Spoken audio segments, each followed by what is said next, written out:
Fine, you were right. You were right the entire time, and we give in. Yes, after a long run of just one episode, we are done with Between Two Nerds, and it's time for the Good Time Boys podcast. So get excited.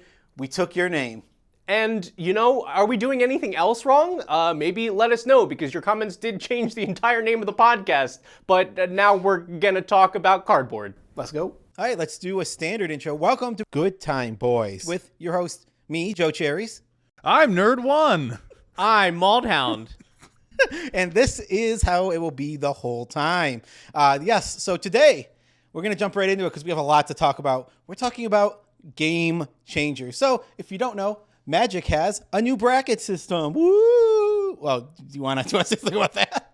Crop rotation had that shit coming. That's all I got to say. Bang, bang. Crop rotation. Crop rotation is a card we'll talk about soon, but a game changer is, I'm going to read it off my phone because I want to use their wording so that we know what a game changer is. Game changers dramatically warp commander games, allowing players to run away with resources, shift games in ways that many players dislike, block people from play, efficiently search for the strongest cards, or commanders that tend to take away from more casual games. And unlike some previous systems that were discussed, it's only a single additional list to track. That part wasn't important, but it is here, so I had to read it. Yeah, so it's just, if you have this card, serious stuff is happening, or anytime this card resolves, a serious situation is going to occur, is typically how I think of it. Yeah, the cards people can't be trusted with. Right. That is a good way to put it.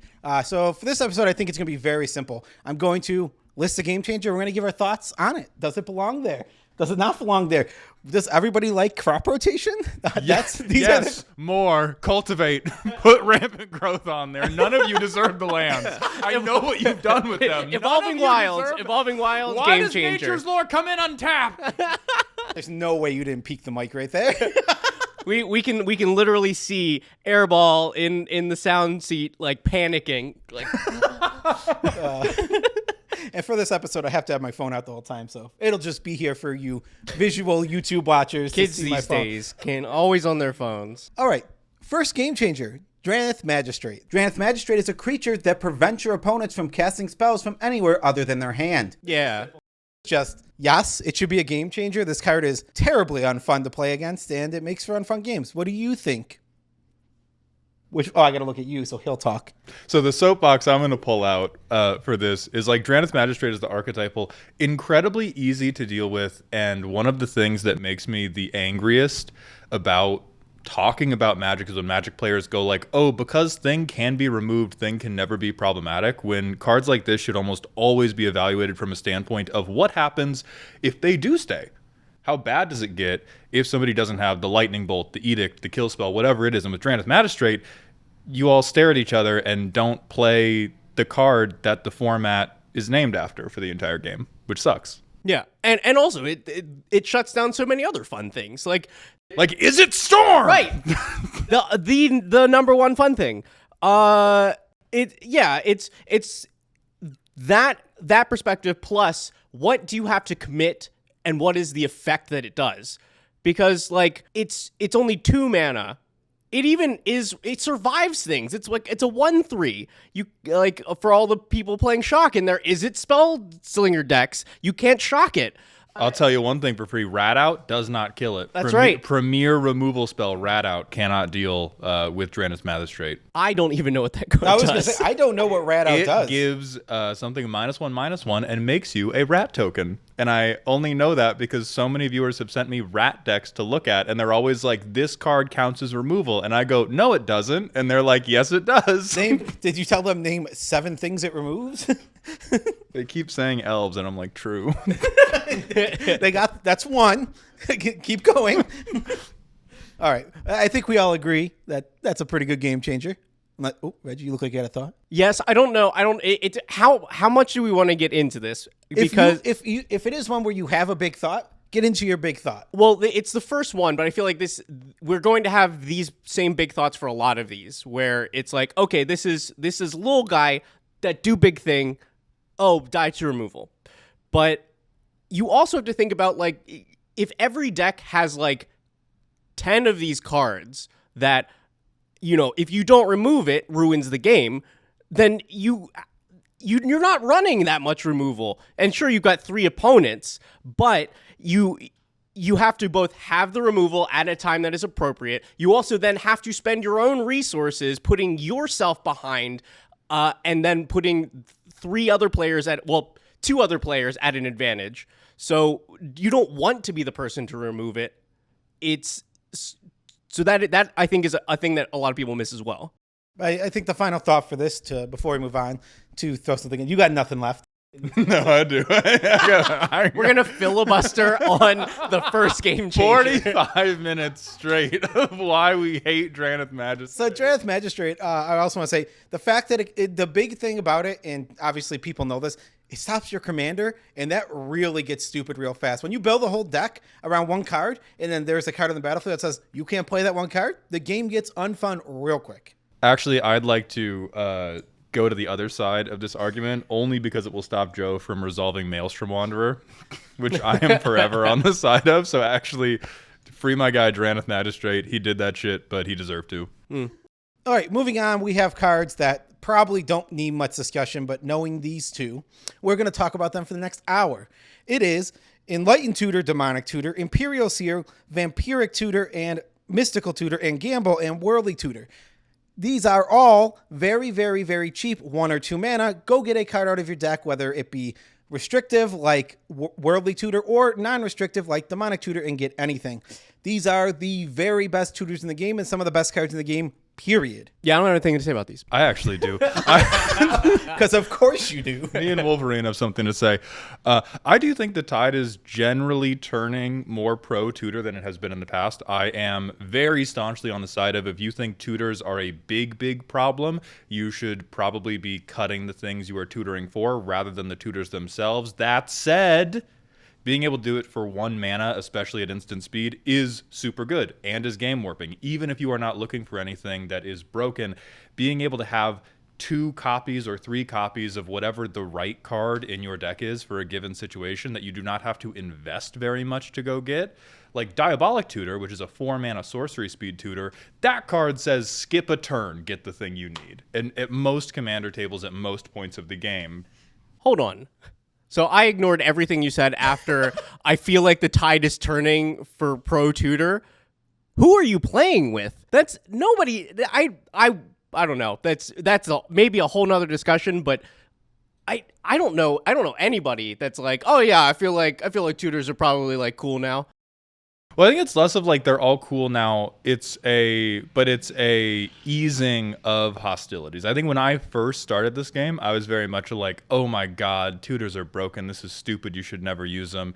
And now most of the people I play with would not really bat an eye at a Diabolic Tutor, for example. But they would still be like Vampiric Tutor. They would be like, are you being cool? Or are you being like, what are you getting? What are you getting right now? It sounds like every CDH table. They do ask, what are you getting? What are you getting with that? We can also spend an hour talking about that. You should have to tell people what you're tutoring for, by the way. Information is a thing you have to barter with. You should be very willing to tell people like, yeah, I'm going to get this. But this is mostly just off of like, I don't know. There's content creator effect of people don't want to, I guess, come off as rude or end up in like a YouTube skit or something. But all the games I played at the last couple MagicCons have all been like, oh, we're using tutors? Like, yeah, we don't have anything messed up that we're getting. And everybody just kind of rolls with that. Is that not your experience? No. No. I don't know. No. It's because you can't, like, aside from the, like, I got a vamp tutor for the land that I'm going to miss, there's not a chill one. Everybody can at least tutor for exactly the thing they need in that moment, which may not be super powerful card. It might just be like, I need an Arcane Signet right now. But when consistency is the thing, that's how I judge decks. Like, that's the most important thing, is like, oh, CEDH, they're built to be as consistent as possible to do the thing that they want to do. And little garbage PP bracket 1 deck is going to be like, I don't care what this does.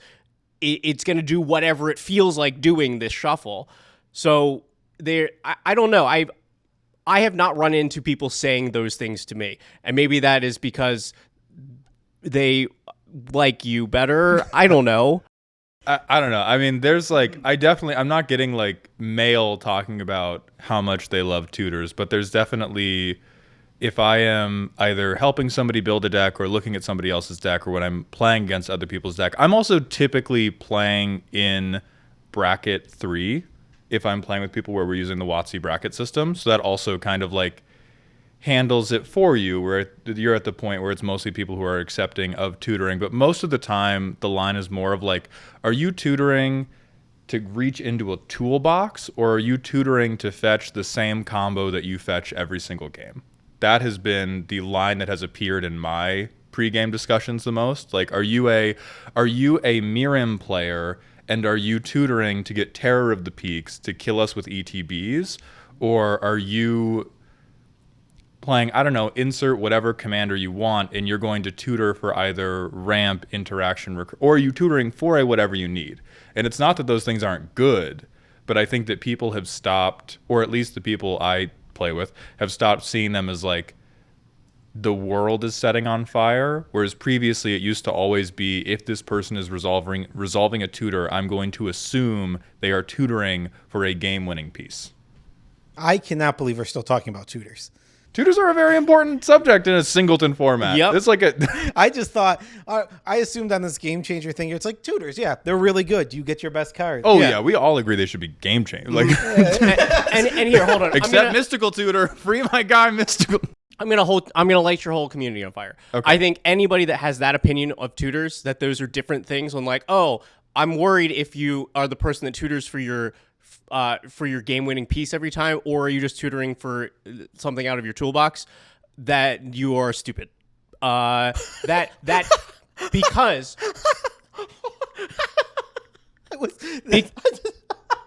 that's there's no difference. There's no difference there, because if you're casting a tutor at a point where you can win the game, great. You're looking for your combo piece or your big thing or whatever. Great. If you're casting a tutor before that point, it is because you need to find something to solve a problem that is stopping you from winning. So Well, I like, think now nobody's going turn 1 Whirly Tutor for Terror of the Peaks in Oh, Mirror. right, yeah. They're going, let me instead tutor for the ramp that I need so that I can set up my win, or there's a problem on the board, I need to tutor for my removal so that I can then get to my win. If you're casting a tutor, you're trying to do the best thing for you at that moment. I think this is okay. So I was about to bring it up on the previous card, but now I'm going to bring it up in this card, because intellectually, I totally agree with you. I've seen it play out many different ways in person, but intellectually, I am agreed that it's like, yes, tutors should be used to fetch good things. One of the good things everybody should have in their decks is a concise way to win the game, unless you are playing your bracket 1 dog prom deck, at which point, do whatever you like. But I'm now going to blatantly plagiarize. By plagiarize, I mean cite my sources. Rebel Lily's recent video about the like escalation theory of Commander. And I think what I am not explaining totally correctly is the discussion I have seen around tutors has begun to shift more towards, are you tutoring for something that is going to be seen as an appropriate escalation of the game, or do you have something in your deck that we would have otherwise considered an inappropriate escalation of the game state that you are now getting with artificial consistency? So I think if you are in games where we, like high power games, where we accept there's going to be very big jumps in how like hostile or strong the game actions are, then the tutors are equivalent for everything. Either you're getting an answer for something, or you're getting something to move towards a very compelling win condition. But there are many tables that I've seen and played out where there is a desire for consistency, and there is still a desire to cap the ceiling at which your threat level or power level can explode. And that is where the argument of like, cut the targets versus, and this is the slippery slope version of this, is if you are in a Dimir list and you have tutors, I would personally recommend not running Thoracle Consult unless you want to be playing at a very high power table, because 9 times out of 10, one half of Thoracle Consult is going to be the correct option for that deck. And it's typically you want the rest of the deck to stand up to that. So this is really at like, if you're ever trying to carve out a bastion, the last bastion of pulling your punches and deck building a little bit, where you want the win conditions to be meaningful but not Thoracle Consult level efficient, which I realize is a straw man because Thoracle Consult is about as efficient as it gets. Right. But for tables that are going above the typical pre-con win route, which is I'm going to have a preponderance of damage from somewhere and hope for the best, and below I'm going to have a mana and card efficient, I hesitate to use the word combo because as soon as it doesn't say I win the game on it, everybody goes like, he said combo and it wasn't a combo, it's a synergy. I'm smarter than you. But before you have these relatively tight combos that are going to result into game wins, that is a narrow band of commander. This is not like everybody. And it is incredibly biased because I have the privilege to insulate myself only with people who play commander the exact way I want to play commander. Like Badly. Yeah, badly. Badly, but goodly. You brought up consistency within there, which is actually the reason I don't like tutors myself, because I want the variance of Commander. It's one of my favorite parts of Commander. I like playing 100 different cards and getting different games all the time. And tutors, they're very good. They're amazing. They're some of the best cards, but they take that away, and I don't find that it's fun. I don't like... a tutor can be any card in your deck, but really it's 5 cards in your deck. Whatever one of the 5 situations you're in is the one of the 5 cards you go get, and it just cuts down. It makes it more consistent, but it makes it less variance. And I like the variance of Commander. And Maul hates how I play Commander. Dog, I've seen you run out a deck that hopes to cascade 8 times. You could play Commander on a blackjack table in Vegas, and you wouldn't know the difference. I'd still be having a good time. I will at least agree to, we are on the opposite ends of the level of consistency we want from even a low power commander deck. Like because I don't get to play commander very often, if I take a deck out of a deck box, I want 100% surety it is going to at least operate within an archetype, even if I don't know, well, which pieces am I going to get? Is the output going to be what I want? I want like unshakable faith that it's going to have agency in a few avenues that I like. Yeah, I usually don't have too many issues without tutors, but yeah, that's fair. That's because you play Octuple Cascade. I mean, it might just be that also, they build their decks well. I mean, that is not true. Having played that Maelstrom Wanderer, fair, I begged for my life for 5 turns and flipped 2 people's Atalis. Maelstrom Wanderer Karuga is obviously a stupid deck. I'm not going to pretend like it's consistent when you can't play anything until turn 3. I'm not going into the defense of that. But let's move on. I do know the next card is Humility. And this is one of my least favorite cards to play against ever. I am a big creature deck player. I am on the board. And I remember a friend who's like, it fits because I have an enchantment theme in my deck and I don't play a lot of creatures, so it's on theme with my deck. I'm like, that doesn't matter. That doesn't make it fun. That doesn't mean I'm not miserable sitting here with a bunch of 1/1s. I hate Humility. Humility turns every creature into a 1/1 and gets rid of any abilities it had. I also hate Humility. I will shake hands. Humility pays my bills because it's super weird and nobody understands what it does. It is I could make a short on Humility every day. Yeah, it is one of those cards that cares about layers. And layers is not something that Magic cares about very often. But, yep, timestamps too. Timestamps in layers.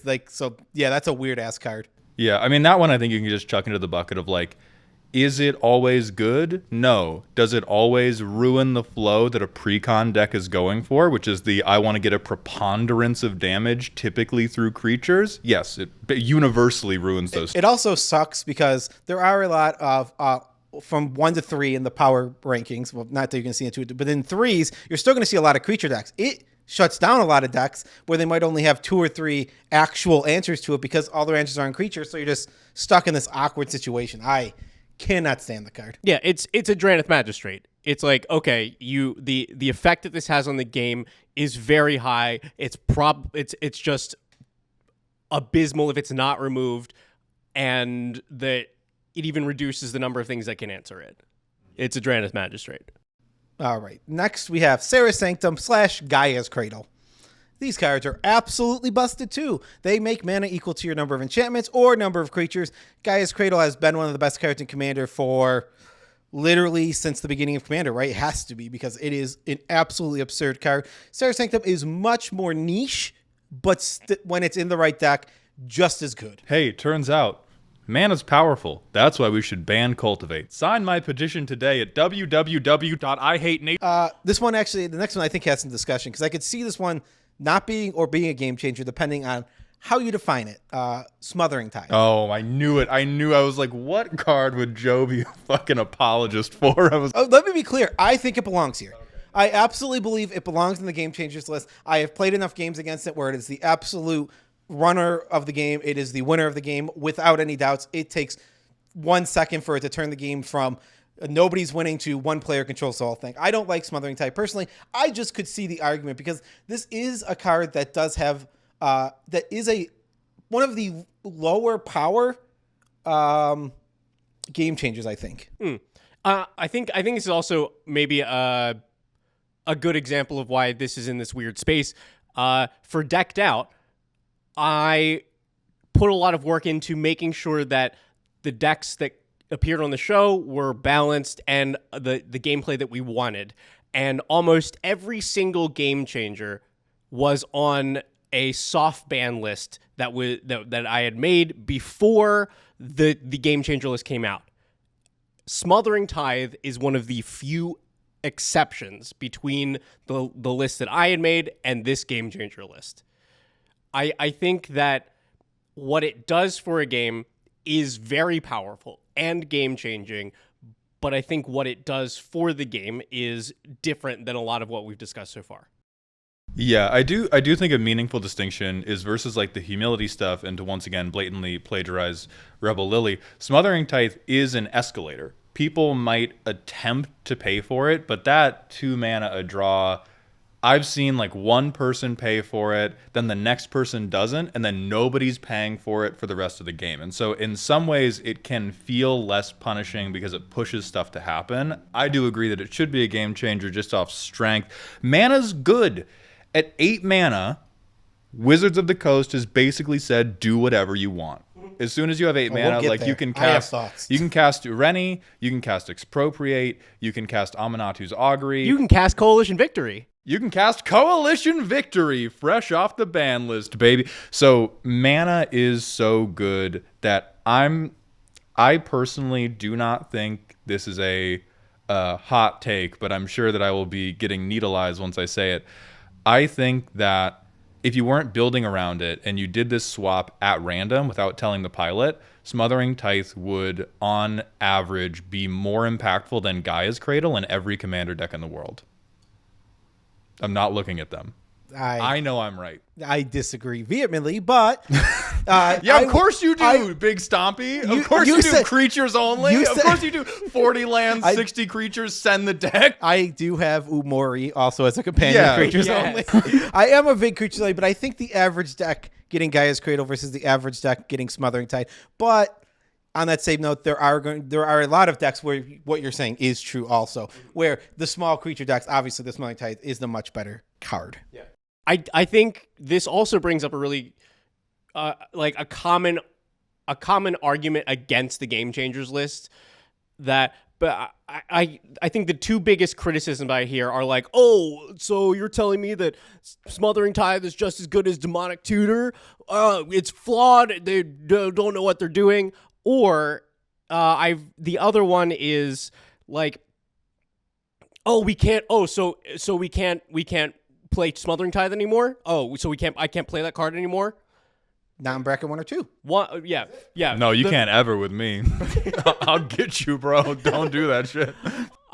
So the second thing, like, that's easy to cut off. It's like, no, stupid. Like, the whole thing is yes, you can play these cards. 1, you can just ignore the bracket system. It is a suggestion. Or if you're using it, It's just helping you to say, hey, you're playing with good cards, which you can play with. Play them with the other good cards. This is the second time Veggie has called a large group of people idiots in this episode. I thought I was going to be the hater. Veggie, Yeah, Veggie I really- just want to be clear. Every single time that I call anyone stupid or any other insult on this podcast, it is just specifically Mald's audience. That is actually an interesting picture into what you think, because my audience never worries about that. My audience is like, yeah, let's hit each other with good cards. I thought you were going to say, my audience never thinks about you. That's what I thought you were going to say. They love you. They love Veggie. Yes, agreed with your points. All right. Yes. Yeah. Moving on then. Oh, do you have something? Do you have another thought you want to throw in? I had somewhere I was going with that first point, though. Gone now. Okay, Mald's yes. audience is dumb. The quick version is there. Yes, not all of the cards on the Game Changers list are of the same power level. Certainly not, and that's impossible. But they are all cards where, hey, if you play this, the impact it has on the game is large enough that you should consider it during your deck building and the pod that you're playing with. I mean, it's a MMA weight cutoff. That's all it is. Yeah. You are above 185 pounds, and you are heavy enough that if you punch somebody under 185 pounds, they will suffer irreparable damage. So please do not only punch the other big strong people. Yeah. Yeah, I mean, the reason Demonic Tutor is on here is not the same reason Humility is on here. They're not the same power level of card at all. Because humility is clearly stronger than Demonic Tutor. Against my decks, yes. All right, let's move on to, I think this is the first one I'm like, I don't think this belongs here. Defarious Protection. Though this Defarious Protection is on my list. So you mentioned you have a list for Decked Out that is your soft bans. I also have a personal list of cards that I had just decided I'm not playing these anymore. Defarious Protection is on my list of cards I do not play anymore because I just think they kind of just go in any deck and it's really good. But I don't think this belongs on Game Changer. It can be annoying, but it's a fair defensive card. It's like super fog. It's what it feels like to me. This is super duper fog that with more upside. I think you could take this one off personally. I mean, listen, I am just deeply unsurprised that the person who has apparently spent their entire Magic career getting folded in half by Wrath of God thinks that Defarious Protection is a totally fair card. I just told you I don't play this card. I don't even play it. Because you thought it was too good and samey.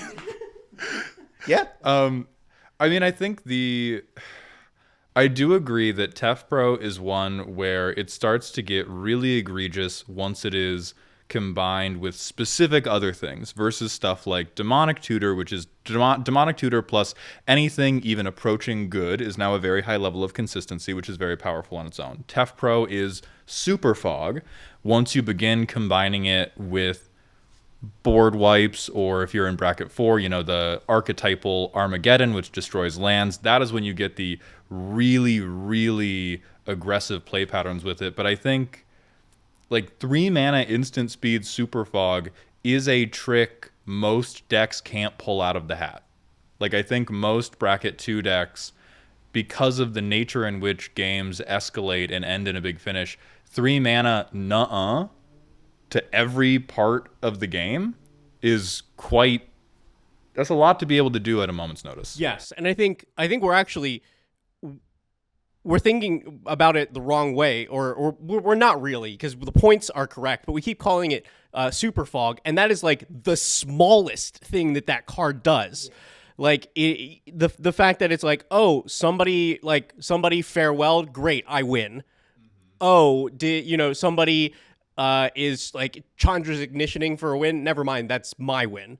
Yeah. That the number of things that turns into your win is, to me, the reason that it belongs on the Game Changer list. It's probably one of the weakest cards on the entire list, but the number of times that it turns your loss into a win is the reason that it's on there. It's Commander Aikido. It's blue balling the pre-con players who wanted to have their big flashy win payoff, which is very satisfying. And it's very unsatisfying when you play one of those like dinky games and then you get the table flips on you at the last moment. Yeah. I also really like the fact that it's on the list because it makes people play more interesting cards in that slot. Like there are plenty of cards that do the thing that you want it to do, but are more situational and more interesting. Like if you're looking for the fog gotcha, then it's getting people to play other things like Ink Shield or Arachnogenesis or any other thing that is like I need the Tepro in there because I'm afraid of getting attacked for a big thing. Great, those cards are more interesting and more fun. Or if you're like, oh, I need board wipe insurance, then you're looking for other options that are like Clever Concealment. yes. Rise of the Dark Realms.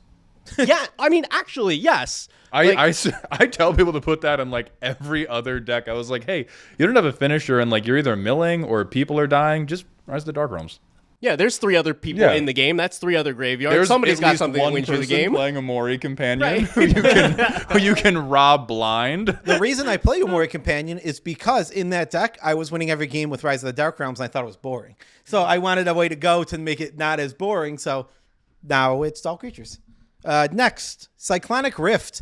This is another fairly, like when you look at it, it's a pretty weak compared to a lot of the cards on the list, but it creates a game state that is incredibly unfun where one player has everything and everyone has nothing. It's actually, in a very similar way, can make, just like Defarious Protection, just create, like if you have it in response to a board wipe, you keep everything else is gone. I mean, this is another one. I never play it, and I think it belongs on Game Changers. It feels incredibly powerful. I'm still recovering from the heartburn of you calling Cyclonic Rift not that powerful. I'm now also getting a little bit of like Wait, what? You said that you play it in response to a board wipe? No, I'm saying I was talking about Defarious. Like if you play Defarious Protection in response to a board wipe, it's similar to what this does, where you're the only one left with stuff. Joe, what I was trying. We're talking about Cyclonic Rift. I apologize. I am simply saying that they can have similar effects in leaving you with the only one with stuff. Yes, I agree with that, and I do. I'm just going to say, I think this is going to be a 2-parter. I thought maybe we could make this a 1-parter. This is probably going to be a 2-parter. I think if you cracked off either the 2 mana versus 7 mana, I don't run Cyclonic Rift. I'm cool. If you took off the like cast for 2 Daimonic Tutor or for 7, am I playing? Also, I think there's a deck I run Vampiric, and I don't think I'm playing Demonic. Yeah. Anyway, 1, you look like a Cyclonic Rift guy. Like just I know you do. That's and two, if you're saying that remove one of the option, if you're saying remove the 2 mana option, then that does nothing. No, I was halfway through the goddamn sentence. I was saying like the degree of flexibility and instant versus sorcery speed, but then it starts to get into like I feel like if Cyclonic Rift was 8 mana sorcery only, we would view it in much the same way we do as Expropriate, where very, very good card, but because of the flexibility, it becomes you are in blue and you want this deck to be good, you have Cyclonic Rift now. Because of that flexibility and instant speed nature. So that's pushing it even further, but it is a tremendously good effect to be like, actually, you own nothing. Yeah, I can't tell you the dread I feel every time a blue player passes with 7 mana up. It's just, well, I know what's coming. Do I play cards out into this, or do I just sit here? And sometimes, most of the time, when you don't have Fairies Protection, there's nothing you can do. Not me. I'm sitting on 5 illegal copies of Opt. You actually get to a really good point that I've talked about for other game changers that we haven't discussed yet as well, on simply because this card exists is just simply good in every single deck that can play it. You have to change the way that you play. Everybody has to change the way that they play because this card could be there. And that is literally a game changer. Like you're changing what people are able to do, the way that they have to think, if this card might happen. Yeah, this card is, I mean, yeah, it's a miserable card to have to play around at times. And like you said, it changes the game. It's cuckoo bonkers. Yeah, let's move on to Consecrated Strength. And I have played against enough Consecrated Strength. One of the main things that has been talked about with this card is the fact that when this thing hits the battlefield, almost always, not almost always, 50% of the time, it's followed up by a clone. And then that game becomes real stupid real fast. My audience, you know I love you guys, right? And not to throw you guys under the bus, this is the one I have had the most, personally had the most people tell me, I think this one's wrong. I disagree with all of you. I know you're a loud minority and the rest of you are not foolish like that. But I've had a lot of people be like, oh, it's 6 mana and it's a creature, therefore you can kill it. And it falls into the trap of like, dice to removal, baby. Right, because it is deal withable, we should not consider what happens to a game in the instance where it can't be removed. The first time I got to resolve a Consecrated Sphinx was playing with you, and I did not deserve to keep it. I think it got answered relatively quickly too, but it's just like, if it gets answered by the person before you in the turn rotation, that's minimum 6 cards you got out of one thing. 6 mana draw 6 is insane. Yeah. That is a really, really good rate. Cards don't really do that much. No, this is an honest, like, I don't have an answer. This is, what is the best rate that you can draw for 6 mana? Like, just straight up. I know there's Lorien Revealed 5 for 3. I don't know of any 6 mana. There's 6 mana draw 4 for sure. I think 4 is the best you can do that I know of off the top of my head. Yeah. There's a bunch of different ones. There's some draw discard ones, but yeah, I think it's 4 at 6 yeah, mana. I think even any of the X spells, it would be 6 mana becomes draw 4. No. Okay, right. X spells exist. So 5. Yeah. Oh, there's a 1 blue X for draw. Oh, like Mind Geyser or something like that. Oh, that's still even 2. Oh, Yeah. Looks like Maldhound was. I almost used my legal name. Cut that out. I was so surprised I got something right. I almost used my government name. Yeah, Maldhound. That's on your license. Maldius T. Houndathan. Yeah. Okay, then just this one. I'm actually in the camp of I almost don't think that it belongs on this list. I would say this is maybe the weakest card on the Game Changer list. The one thing that pushes it over the edge for me is the clone situation, because it then is a like trade secrets, I think, is the card situation, which is banned in Commander, always has been. 2 players can then collude to draw as many cards as they want, and that's not fun, not interesting, and super game breaking. But I think it is just a really, really good thing you can do for 6 mana that doesn't make for a bad game experience. Like, great, that player played thing that like can be removed. They had to commit 6 mana to it. They draw a bunch of cards. I feel like if it ever survives 2 cycles around the table, the game is over, and that stinks. You're not playing Dog Prom. I'm not. That has been my general experience. Most of the time, when a player gets 2 goes around the table, they draw 12 cards without any additional cards being drawn. You throw any more in there, they dig so deep. They have their best cards, and they're set up in such a good position. They usually win. I think I don't think that's a good argument for that. Okay. Because the list of things that, if it survives 2 rotations around the table, the game is over, is like a billion cards. I agree with that. What I'm going to push back on is another round of anecdotal evidence with Maldius J. Houndathan. I agree that there is a near endless list of like 6 mana, 7 mana things where if you keep it for a while, game's over. And I would also agree that Consecrated Sphinx is on the weaker end. In practice, when I have seen Consecrated Sphinx resolve, it has, even though it is an escalation rather than a de-escalation, which we've covered as boring and lame, when it resolves, either the game gets wrapped up, as Joe talked about, and everybody goes, well, of course it's wrapped up. You got Consecrated Sphinx. Of course you won. And if they don't win, it is still an immeasurable feels bad for the Consecrated Sphinx player. So I can almost see it from the perspective of, it doesn't create non-games. It has been one of those pseudo closers that leads to deflating whoopee cushion noises, whether the Sphinx player wins or loses. And I don't have this is the like law of human psychology that causes that to happen. But every time I've seen it come down, outside of like really high power tables where everyone's just super engaged with the fact that they're trying to win the game, it's always been like, oh yeah, I mean, you won, but like, yeah, you drew 20, of course you won. And then, or it just goes, how did you not win? You drew 20 cards. Like, it's just never led to anybody being like, oh my God.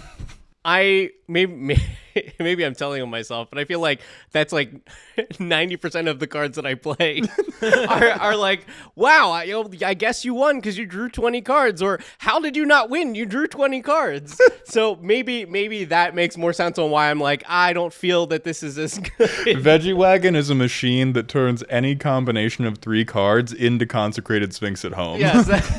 I mean, yeah, that is fair. You are an interesting deck builder. You love to go to the wacky and often stay off the the normal trail. And you're like, ooh, is that something that says +1 counters but is terrible? I'll take it. So that makes sense. It's like, when I draw 20, I don't just win. What are you guys talking about? You guys just win with that? How? Oh my god, we gotta move on. Let's see. Next card, we have 3. We have Force of Will, Fierce Guardianship, Deflecting Swat. These are all 0 mana interaction spells.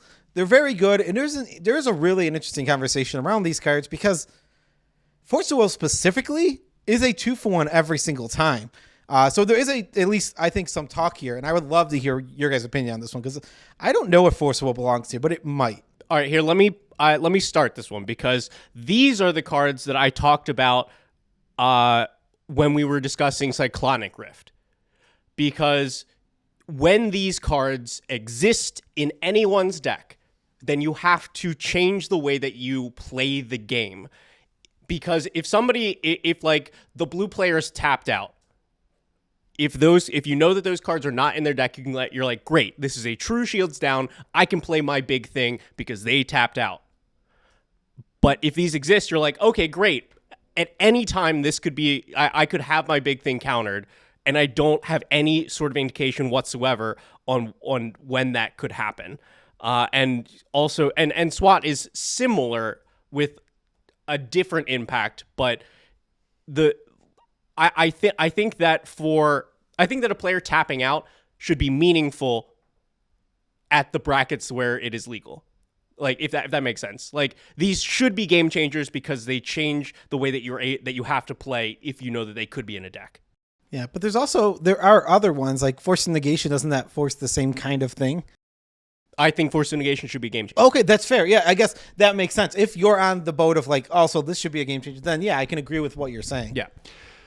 Yeah, I hate 100% agreeing with Veggiewagon, but I 100% agree with Veggie. I think as a blue player, having to respect a manaless counterspell versus not having to respect a manaless counterspell, or really I should say like practically resourceless counterspell, because even the Flare of Denial or whatever it is for blue, you have to sacrifice a non-token blue creature. Do we feel like that should be on the game changer list? That's the one where I'd be more on the bubble because it's easier to kick like the non-token blue creatures in the head and be more confident in your shields down scenario to begin with. But truly, like, they own their commander, they have 2 cards in hand, they could stop whatever I'm doing.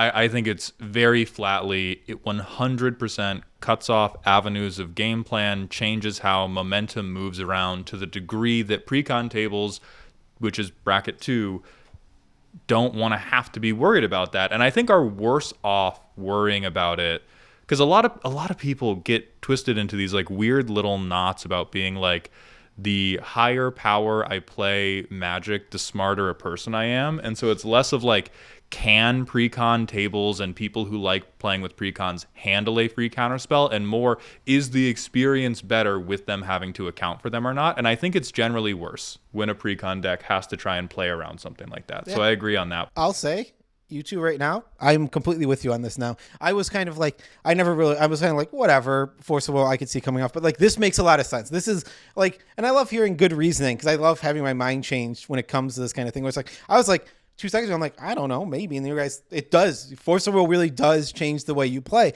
I remember playing so I had a very casual, like, Satoru Ninjas deck where it's just like, I throw Arcana of Cruelty down, do fun, silly things. Yeah. Big giant fun, silly things with Arcana of Cruelty. Fair, Arcana of Cruelty is the most fair 8-mana thing you're going to be doing when you're casting those big giant things. Arcana of Cruelty, I think it is the perfect power level for Commander because only it's 1 player. I honestly believe that. I love me an Arcana of Cruelty, and I believe it's the perfect power level for Commander. Yeah, bullying 1 player out of the game is great for Commander. Veggie, you got any Tums? Arcana of Cruelty is fair.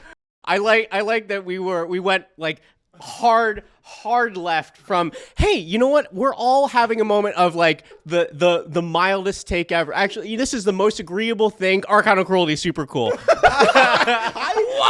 I am going to sit. I will die on this hill. Arcana of Cruelty is the perfect power level for Commander. It is fair. It is fun. Period.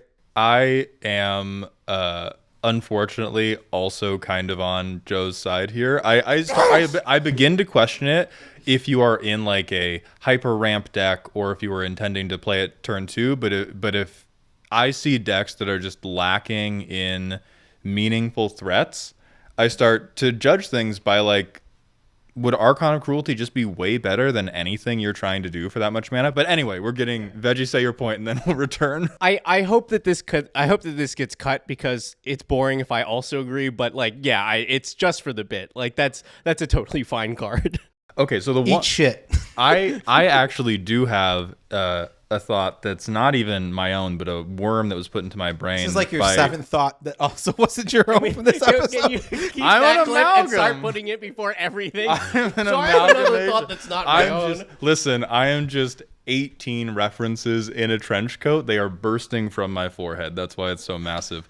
But this was put into my head by Trinket Mage, who was saying they'd been coming around on the idea that at lower power specifically, so kind of this gap between bracket 2 and bracket 3, deflecting SWAT just better than the counterspell versions, because in most practical situations they become counterspells plus, because you're almost always counterspelling removal. Yeah, it's I've counted your thing and I also get it. I really like this because I did want to talk about deflecting SWAT. On average, I find in a lot of games that I play more of the Deadly Relic. And I tend to like playing Deadly Relic and see it as just as powerful as Deflecting SWAT. Now, I understand there is a lot more to Deflecting SWAT, but I think Deadly Relic is also incredibly strong and could potentially be here. But I get it. Deflecting SWAT is the more powerful card, but I tend to, at least in my deck building brain, have it on that level.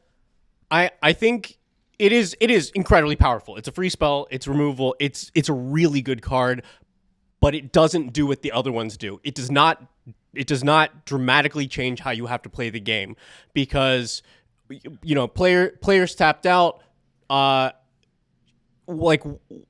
not gonna not play my creature in case you have Deadly Relic. Like there's also 2 like other players that could have any other kind of removal, but yeah, when the free thing could be a counter or a change targets, there's only a few things that could do that, and I can account for which players might have that.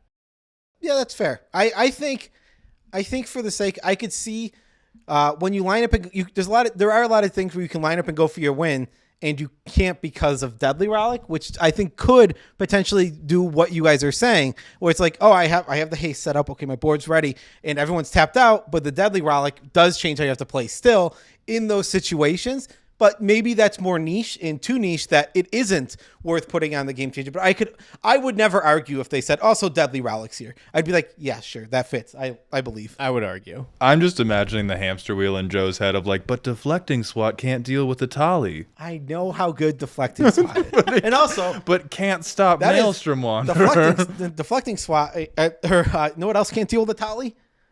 Deadly Relic, because it already got 4 things off the top. It didn't. What you were moving my 7/7 now? Okay. Yeah, the 11/11 infect trampler. If you're flipping a Tali, you're doing it wrong. It's cool, but you're doing it wrong. All right, so let's talk about this though. Obscuring Haze, game changer. Obscuring Haze, it is true. Yeah, it is. But it's the same thing. It's like, how niche can you get of playing around a 0 mana spell where it is too niche? And Deadly Relic probably is that line. At least that is where they've drawn it, right? Is that Deadly Relic. Like, it's obviously somewhere between Deadly Relic and Deflecting SWAT. Yeah. But it's like, where truly is it? It's really, no, we're not done. We're not done. How bad? It's really like Family Feud test. Ask 100 Magic players in an LGS if they would be surprised by somebody having instant speed, low cost creature removal. You probably get 100 no's. All right. Up next, we have our first unbanned card to discuss. And I've paired her with another one. It's Gifts Ungiven, and I've paired her with Intuition, as the cards are very, very similar. I have, ever since I've talked about Commander on the internet, I have been perplexed by the Gifts Ungiven being banned while Intuition was unbanned. It blew my mind. Both cards are incredible, and like I can see the argument that one is better than the other. Doesn't matter. They're both still absolutely stupid and incredible, and if one's banned, they both should have been banned. Or vice versa. If one's unbanned, they both should be unbanned. These are game changers. These cards are stupid strong. Yep, that's it. No, I'm also very much with you that I don't think it ever made sense that one was banned and one was unbanned. They do the same thing. They serve the same function. They might be looking for slightly different piles of cards, but 99% of the time somebody casts one of these spells, they're putting together a group of cards that wins them the game. Got any? Give me one word. In one word, how would you sum up these two cards? Noise. That was 2 words. I count the clock. Jinataxis. I can't have shit on this podcast, man. I after editing and reviewing the first episode, I was the bullied one. Now it's you. Your turn. All right. Next, we have Jinataxis Korogger, another card that is really weird, but also really, really unfun to play against. Like when this even more than Consecrated Strength, when this thing stays on the table, nobody plays after that. If it stayed on for one go around the table, it is now in a situation where nobody plays but the person with Jinataxis. This is big Jinataxis, right? Yes, 10 mana Jinataxis. Yes, this is discard at the end of your turn. I think this is one I would disagree with. I agree with the facts that when it comes down, people don't play the game, that it does a very powerful thing that like promotes unfun play patterns. It costs 9 mana. And does it cost 10 mana? It costs 10 mana. It costs a billion mana. It costs 1 black mana. Do not let these people lie to you. Jinataxis costs 1 mana. Yeah. So that means that people need to be playing a lot of other things to make it a game changer. Like you need to have a particular setup for this to be a game changer. I think that the play pattern it promotes is so unfun. That is why it belongs here. It is 10 mana. It is not something you can really hard cast. You do have to do a lot to get it in. But when you're running around in that pre-con level, this card is going to be stupid and annoying to deal with if you have any ways to cheat it in at all. Yeah, like I'm inclined to... Veggie, I think what you're saying is on the spectrum of not judging it enough by what happens if it does resolve, although I do think you're much further along the reasonable side of that spectrum than anybody who's going like dies to removal, because again, it's a lot of mana. I really think what would make Jinataxis more okay is if they made you pass like a driving test where you proved you knew how to win concisely once you got it. But the logistics of that are going to be too difficult. It is very, very hard to resolve, but a lot of the decks, I don't think I've ever seen somebody put Jinataxis in a deck or tell me they had Jinataxis in a deck where the point was to ever spend 10 mana, whatever he costs on him. Like it may, and the archetypes that support either turbo ramping, which that's a very common bracket 2 type of thing, is I'm playing Simic, I'm going to make a bunch of mana, I want to play big dumb creatures, and they see Jinataxis with his shiny little witch fingers, and they put him in.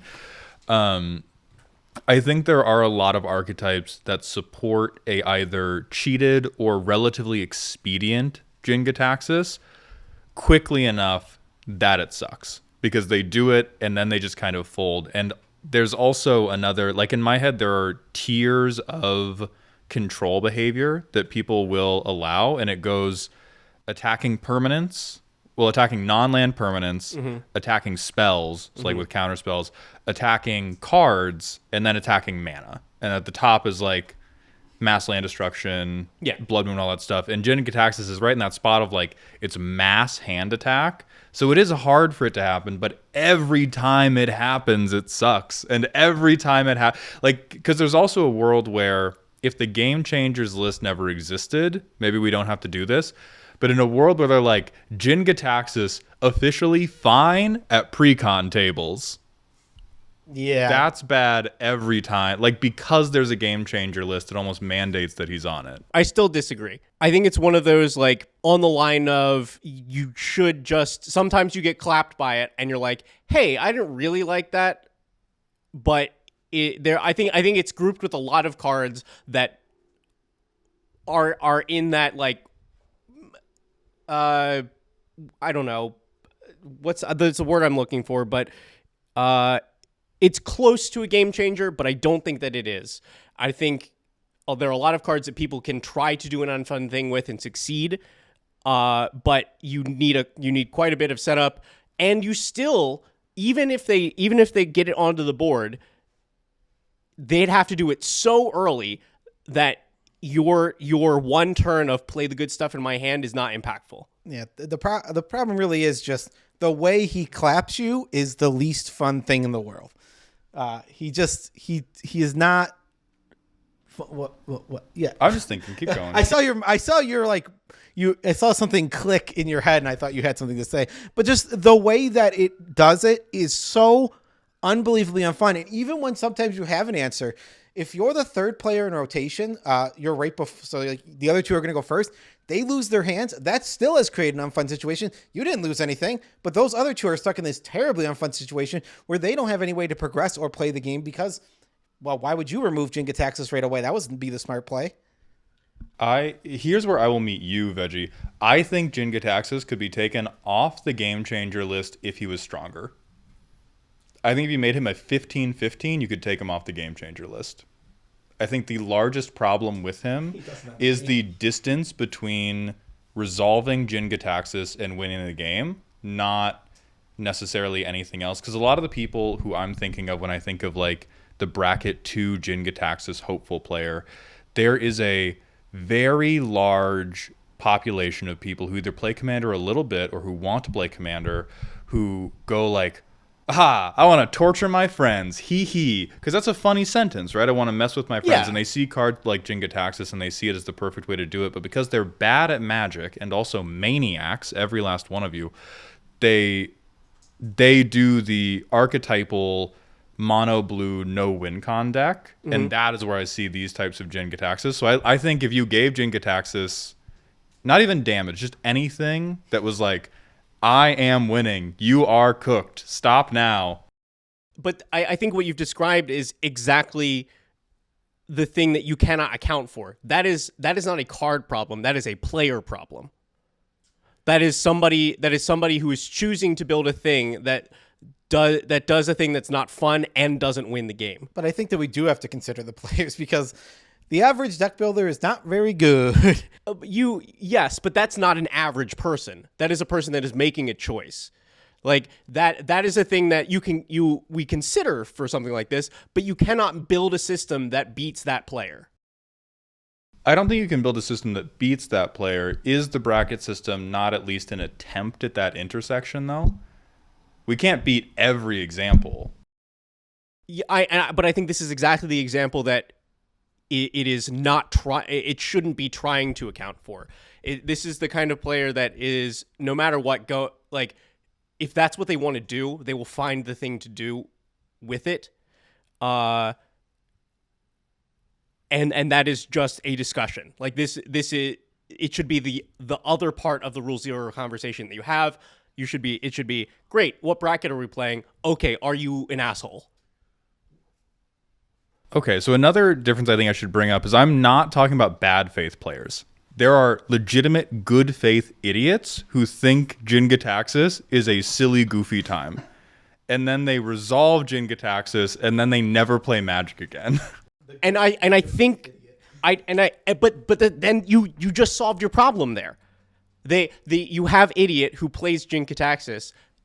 The group of people they play with experiences it, and everybody goes, "Oh, I didn't like that." Mm-hmm. And that's okay. You cannot prevent that from happening in games. But then if everybody, including idiot player, goes, "Oh, well, you know what? If that's what that does, then I got this wrong." That's okay. Okay. Sorry, go ahead. No, you're good. All I was going to say was I just feel like the simple thing is, even when you're casting this at 10 mana, it is simply the play experience is so unfun, and there is going to be enough situations, whether the person has built their deck right or not. Sometimes they will still draw 14, and you'll be in that situation where they're still not winning. Like, that happens sometimes, some percentage. And even if it is low, those games are so miserably unfun that I do believe this belongs in the game changer.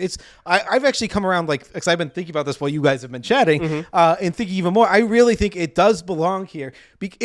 There is no Jinataxis did something and it was fun for the other players. That just never happens. I'm going to make a small agreement with Joe that I think the joy lost in the world by game changing Jinataxis was 0. I think there is a utilitarian argument for that nothing worth having was lost by having him placed on the game changer list. But I also agree with you, Veggie, to a degree. If we had a different list that was not game changer, but was a like wanted poster style, hey, new player, just so you know, this guy kind of sucks. Would you agree with him being on there? I will give you that for sure. Warning, this man is stinky. It's also probably not a good time for me to admit I think Jinataxis is a really cool card. Very honestly, conversation is over. You're so biased. You're done. Because if we could handle the logistical weight, or if like WotC could handle the logistical burden of having that separate list of like, hey, fair warning, this does stinky suck. And they move Jinataxis to that list, I would totally agree with that. I kind of think that the game changer list is like the best version of what we can do for one of the most egregious examples of, oh, I cheated out my silly guy with Monster Manual. Why are you guys leaving? Do we need to make our own big stinky list of cards that aren't game changers, but could be? All right, next. Let's talk about one of my old favorite cards. Let me talk my shit again. My beloved. I used to love this card. I have put it on my own personal ban list that I do not play. Expropriate. I just really, really like this card. I don't know what it is about it. Something drew me to it. I think it was just the 9 mana. It's such a big swinging spell. I love this. I loved it. I mean, Expropriate was one of my favorite cards, and only through the misery of my friends did I learn how miserable of a card it was. Beezy's hate for the card made me realize just how miserable the card is, and I realized that it is miserable. Yeah, I'm looking at noted Expropriate player, Z-main character, my lovely girlfriend, who has resolved Expropriate upon me multiple times. Okay, but the important question to ask, did they win did they win within the turns they were granted? Out of how many? So okay, we're Zia hearing said, twice. Zia Out of said 85. Yeah, if Zia's won twice, I have out a of how many notebook. times have you cast it? 4. That's fine. Yeah. That's fine. Half the time it's a win? Okay. Yes. 2 out of 4 is what we got for the answer. I mean, Expropriate is an incredibly powerful card, and I think it is. Do you think it's a game changer? I'm curious, because you seem like on these higher mana cards, you seem to have more pushback, so I'm interested where you are on this one. I think a lot of the problem with this one lies in how players are using it. It's hard for me to say, like, the issue with this card is when it doesn't progress the game enough.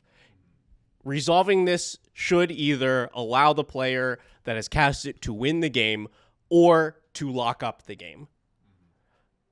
It is and when it doesn't do that, that is when people do not have a good time. And I think that is almost always pilot error. And I will say, to Z's 50% conversion rate with Expropriate, that's in a bracket 4 deck. I think if your Aminatou deck was bracket 2 and it got to rip Expropriate, I think the conversion rate would be worse. I agree. Yeah.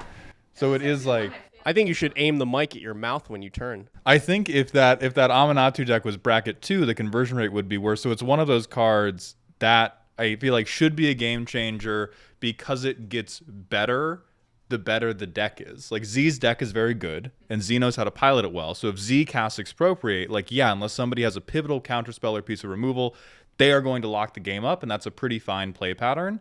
If Z was playing Dog Prom and ripped Expropriate, that is just, I feel like that would be a ton of monologuing. So it like creates unfun play patterns only in situations where the decks are too weak to convert it anyway. But if your deck can convert it, it's fine. But in that case, you're in the high bracket anyway. Going back to changing how players have to play. When I played Expropriate, I playing with Beezy a lot. He knocked me out of games early and quickly because he knew it was in my deck, and I become an inevitable threat. And I also, that deck was like a big like omniscience Expropriate, like that's what it was going to do to win. So completely knocking me out of the game was a legitimate thing to do. It's like, I can't let you stay around because you have those big swingy things. It does change how players play, knowing Expropriate could be coming and how much it can swing the game. I'll give you that for sure. And it is also like it's hard to interact with. Like it's counter, either it resolves or it doesn't. Yeah. And you should always give away your best permanent, but when the person gets the best 3 permanents in the field the next turn, it's really hard to win. You should. My Goblin Electromancer? Yes, you should give away your Goblin Electromancer every time. Crazy shit with that. What are you talking about? You're give away Monty. You're the one agreeing to the second extra turn that essentially is locked every time. So that is why Z. Actually, yeah, this is the reason that it's on the game changer list. It's because of the multiple world. I see Expropriate. I'm like, I'm keeping Monty. Shuffle up, play again. Scoop. Expropriate. Let's go to game 2. There has been at least one time where it was because somebody else had already been the second vote, and somebody else was like really hemming and hawing about if they did time or money. And I was like, they have 2 extra turns. This deck honks. We're all dead. And so I was the third vote to be like, no, we're losing. Stop it. Stop it, Craig. The game's over. They got it. This deck honks. Not a term I've ever heard, but I like it. Also not mine. Nothing is yours. I assume everything you say is from some other human. And I don't know what that tongue thing is, but that's the second time it has made the episode, and I'm sure I have zoomed in on your face for it. All right, next card. We have Rhystic Study. Rhystic Study feels like the card that the Game Changer list was made for. It feels like that kind of card where it's just like the quintessential Game Changer. I think... Don't you dare say it doesn't belong to you. I will fight you. I don't think it belongs here. No way. I do not. This is 100% honest. I do not think that Rhystic Study belongs on the Game Changer list. Because it should be banned. Because it should be banned. Thank you. Oh, all right. We're saving okay. his life. Okay. We're saving his life. I like this take. I haven't thought about Rhystic Study being banned because I haven't thought about adding cards to the ban list in a while. That is a good take. Rhystic Study is a card. I'm going to keep talking. No, I'm going to keep talking. I'm having a physical reaction to this. This is how badly I think it should be banned. Rhystic Study for me falls under, because people talk about like, oh, you could potentially pay for it. Maybe it's just a stacks piece. But it, for me, falls under the place I see it the most is people put it into a weak deck because they're like, oh, this is Dog Prom. Mm-hmm. Dog Prom needs the help. I put Rhystic Study in. Right. And Rhystic Study is like, you're moving mountains for the bit to the extent that people can only pay attention to the moved mountains and not the bit anymore. I have a friend who I will not dox who has a very beloved mutate deck list that they think is quite cute. And they're like, I put Rhystic Study in it to support it. Right, it needs the card draw. Right, it has resolved Rhystic Study every game. And when I line up against that deck, I'm like, I'm not playing against a mutate deck. I'm playing against a Rhystic Study deck. Mm-hmm. I think that, honestly, the Game Changer list has moved a lot of people away from that line of thought. I have heard that so much. I'm doing dumb, silly thing, so I need Smothering Tide, so I need Rhystic Study, so I need Mana Crypt, so I need when Mana Crypt was unbanned. Like, people legit use that argument, and I'm just like, I disagree. It's like, you want to do fun, silly thing, use fun, silly card to do fun, silly thing. Not overpowered card because you think you need to keep up with other decks. Yes, I think that's actually maybe the best thing that the bracket system has done for the average Magic player that is using it, is getting them out of that mindset of, oh, do bad thing, but use super broken thing to hold it up. It's like, let the thing be garbage and have fun with your garbage, or make your deck function. So I do, if you, for some comment bait here, do you think Rhystic Study should be banned? Honestly. Comment bait. We're setting up celebrity boxing with Josh Lee Kwai. What are you talking about? Comment bait. Wait, what is? He's literally right there. He's just off camera. I have seen. I've never spoken to Josh. I'm sure he's a great person. I have seen 2 YouTube clips of Josh Lee Kwai in my life, and one of them I think was about making an argument for why Rhystic Study like saying he could make an argument for why Rhystic Study could not be on the Game Changers list, and I was like, We're gonna get in so much trouble. that's more mojo than I've got. That's more mojo than I've got. Yeah, like Josh Lee Quiet, I will fight you in an alleyway over this Rhystic Study business, but I respect you as a person. As a person and as an artist, do you, boo-boo, but we will scrap, I swear to God. Let's move on. Okay, real quick though, because I feel like if there's any card, like very honestly, if there's any card that should get a little bit more discussion on this entire list, it is Rhystic Study. That's fair. Okay. Yeah. Give me it, Veggie. It's everything that you don't want in a game of Commander. It is a warping card that gives one player an absurd advantage. It is playable in any deck that can run blue. It presents every single other player with a difficult decision every time that they cast a spell. So it is eating up game time on not fun thing. It is giving one player a very absurd advantage, and it warps the game around itself. Like even if you look at like the CDH meta, it's like, okay, every game where Rhystic Study comes down, it is determined that determines the game. And the fact that everybody is just running stuff like Copy Enchantment and Mirror Maid because they know that is so essential to just, I need to copy the other Rhystic Study. It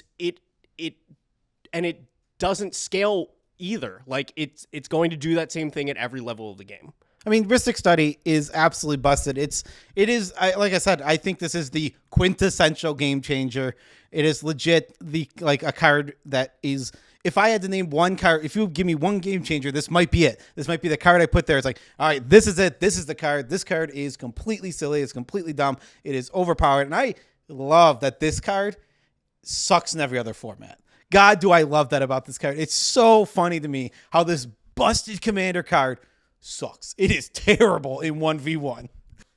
Yeah, I think the last important thing that I have about it is it has a bit of the Soul Ring effect, where I think if you were building Commander as a new format today, Soul Ring would be banned, Rhystic Study would be banned.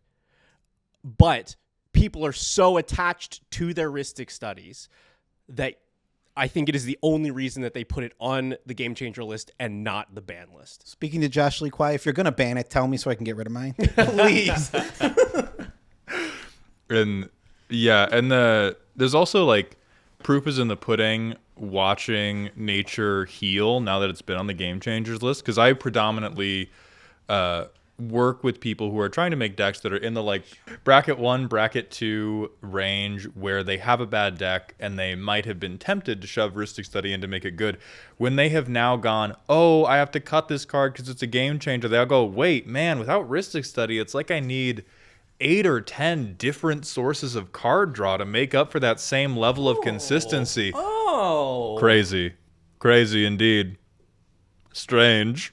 And so it has created evolutionary pressure for people to make decks that are not better in the competitive sense, but better in the sense that they are more fulfilling to the pilot. Like it's been better for the people that no longer have to play against Rhystic Study, and the people that have cut Rhystic Study have forged a deeper connection with the game and seem to enjoy playing it more, at least in my experience.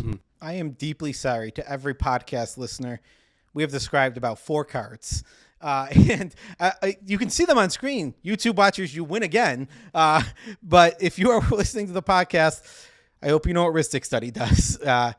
Everyone has to pay one when they play a card or you draw a card. Hey, if you don't know what Rhystic Study does, please leave in the comments. How do you know who we are?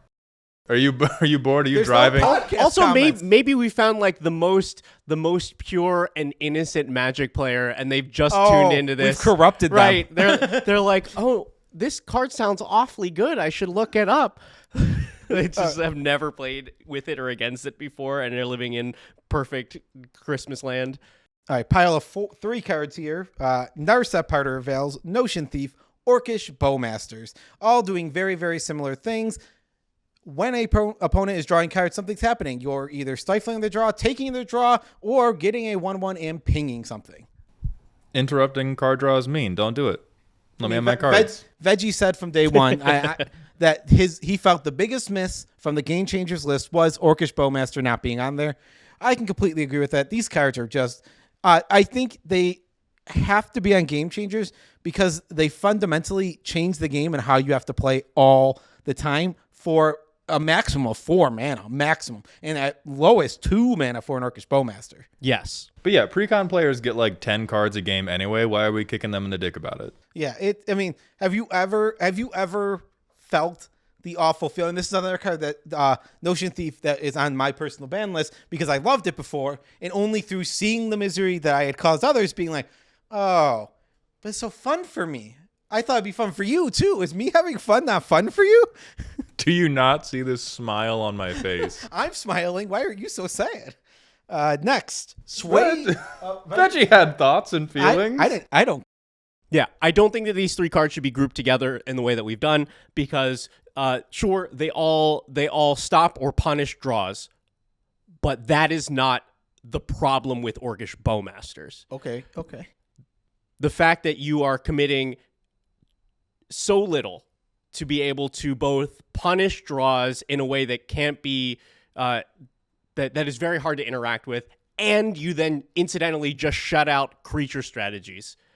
You can just be like, if somebody lands Notion Thief against you and you get got, so be it. You got by the Notion Thief. But little Timmy over there playing with his Llanowar elves does not get punished because I tried to draw a bunch of cards and got. But they get wrecked if that card is Orcish Bowmasters. They deserve it. Fuck you, Tim. You just hate Eat elves. shit, I do. Everyone knows I your hate do. for elves. Plug them. 2 Sorry, in the chest, 1 in the head. Let me Confirm the kill. Let me change this up a little bit. So you've played your Stormkiln artist, and you're like, great. You what a wouldn't fine hurt card Zaddy. for me to, You would and not hurt Zaddy. I wouldn't. I just tried to draw a bunch of cards, which is a cool thing that we Right, both yes, enjoy. yes. But Except you tried to do it with Jinataxis. But somebody plays an Orcish Bowmasters, and suddenly you get caught in the crossfire, and continue to do so until somebody can deal with it. I think Notion Thief and Narset ended up on the list because of what people do with them, like what cards and strategies Windfall. they pair with them. But Bowmasters by itself, even in a non-Nekuzar style deck, belongs on the list. I am okay with the grouping you have done, although I do agree Bowmasters is far and away the strongest thing. Bowmasters is like standalone, builds you a board, ruins everybody else's board, and flicks you in the eyeball every time you attempt to draw a card. Yeah, it does a different thing to the game. Let's move on to Sway of the Stars, another unbanned card, which is why it is here. It was always going to be here. It's interesting, this one to me, because we have a lot of effects like this in the format, like Worldfire, that are not on this Game Changer list. Or is Worldfire on the Changer list? Oh, it's not. No, it's not. No, Okay, I'm not wrong. Yeah. Yeah, and so that is what's interesting about this card. Obviously, any card coming off the ban list should immediately go to the Game Changers. That Yes. is the pattern that we should have and we should go by. I don't know if it necessarily belongs here. This is another one where I'm like, why is this not unbanned forever? I don't get it. I mean, it's annoying, but there's a million annoying cards like this. I think it's because of how Commander has changed since it was banned. Because pretty reliably, people could just organically get 2/10 mana and the game not be close to ending. And so then casting something like this, resetting the game, means you're adding another 2 hours to the game. But now, in the current state of Commander, if somebody is able to cast this spell, it probably it does not add that same amount of time to the game. There are still, like, you've either gotten to that point a lot faster or you're able to rebuild a lot faster.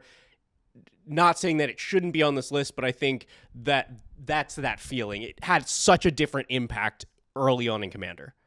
So to add to that, the only reason I do talk about this card specifically and why it was confusing to me, I wish I had the example or the name of the card off the top of my head, but I do not. There is a card that was around when this was banned that has a very similar restart the game effect in this manner, but wasn't banned. And I wish I knew it, because there is other cards that do things just like this. There's like 3 or 4 of them. This episode is sponsored by Joe's Hallucinations. Thank you all very much for participating. I wish I could remember. Comment the card. There are so few cards that do this thing. There are, but there is another one that wasn't banned, and it is blue, I believe. Biorhythm. That's still Biorhythm's still banned, isn't it? Yeah, they kept it in jail like they should. For Sway of the Stars, this is actually another one where, again, in a theoretical world, I would agree with this going in the Jinataxis bucket of I don't necessarily think it's too strong, but I do think it should have a sticky note on it being like, hey kids, don't do this. They're not going to laugh. No, I know you looked at the card and you laughed. They're not going to laugh. Please don't do it. I think this card needs to be tied to Worldfire. Ultimately, if one is going to be here, Worldfire has to be here too. They're very, very, very, very similar. And if just one of the other, I don't care either way. If you want to go one way, they're not game changers. You want to go the game changers, fine. I just feel they're paired and they belong together. I think Worldfire, I'm not going to get into the nitty gritty of it because I don't remember the actual interactions. I do think Worldfire, it is easier to set up a stack win with Worldfire than Sway, which is to 7 and not to 1. That is very true. In the world of sudden death. Yeah, that you are right. But with that said, I just don't think the difference is big enough to warrant them being in separate spots. Like I think of Intuition and Gifts. And Gifts Ungiven, where it's just like the cards are just so closely tied that they belong together, whether it's on the Game Changers or whether it's not on the Game Changers. They just have to be together. Yeah, I agree 100% with that. They produce the same gameplay patterns.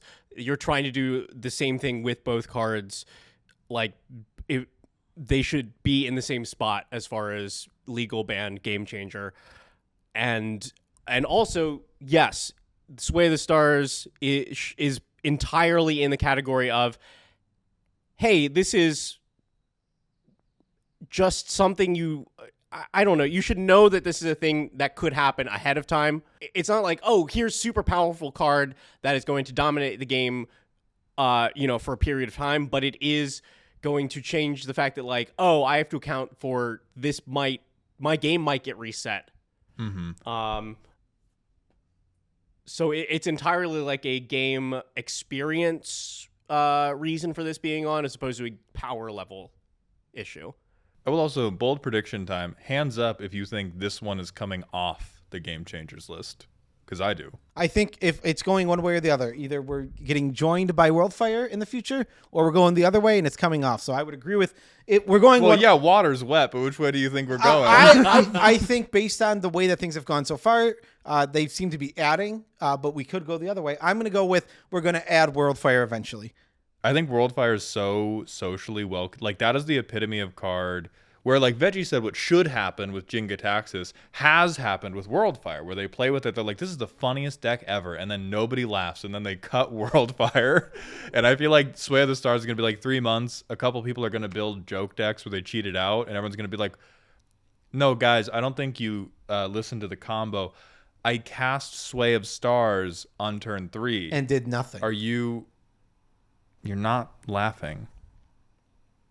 And then they're going to be like, eh. I do not think that they will remove this from the Game Changers list.